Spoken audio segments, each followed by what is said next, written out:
সকালের দিকে যে প্রেস তো কনফারেন্স আজকে কিন্তু যুদ্ধবিরতি ঘোষণা হয়েছিল বিকাল 5টায়, অনুপ্রবেশের চেষ্টা করছে, কিন্তু পাকিস্তান কিন্তু আবার আক্রমণ করছে। তো যুদ্ধবিরতি লঙ্ঘন করেছে। তো তোমাদের কি মনে হয় সবসময় এটা একটা কি হতে চললো? সে অল ওভার দ্য এলসি ও এমন ভাবে ফায়ারিং করবে, এমন ভাবে আমাদের মাথাটা ডাউন করে রাখার চেষ্টা করবে যে ওরা গ্যাপ তো প্রচুর আছে এলসির উপরে, সে তার উপর দিয়ে ও উগ্রবাদী ফিদাইন মুজাহিদিন যা পাবে ওখান দিয়ে এখন ঢুকিয়ে দেবে, কারণ ওদেরও একটা প্রেশার কিন্তু পাকিস্তান আর্মির উপরে ক্রিয়েট হয়। যেহেতু আজকে যুদ্ধবিরতি লঙ্ঘনের কথা হয়েছিল, যুদ্ধবিরতিতে কথা হয়েছিল যে কেউ কাউকে 72 ঘন্টা কোনো কিছু আক্রমণ চলবে না, কিন্তু আবার কিন্তু আক্রমণ শুরু হয়েছে। তোমরা দেখতেই পাচ্ছ কি অবস্থা। আমি করব because he is not a army general, he is a mullah Munif.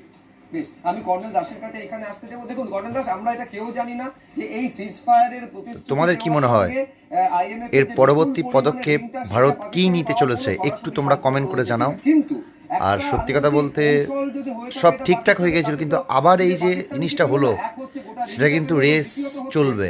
যে আমাদের ভারতের বীর সেনানীরা পাকিস্তানকে কোন এখন প্রবলেম হচ্ছে এইটার অবস্থা শেষ পরিণতি কি হবে। আলোচনাটা যারা করছেন সামরিকভাবে, যদিও সত্যি কথা বলতে খবরের চ্যানেলকে বিশ্বাস করা যায় না। এর আগেও আমরা বলেছি যে কি অবস্থা বর্তমান সংবাদ মাধ্যমে, তবে এই ঘটনাটা কিন্তু সত্যি যে সাইরেন বাজছে এবং ব্ল্যাক আউট হয়ে গেছে। তো তোমরা বলো এর পরবর্তী পদক্ষেপ ভারতের কি নেওয়া উচিত? করার পরে পাওয়ার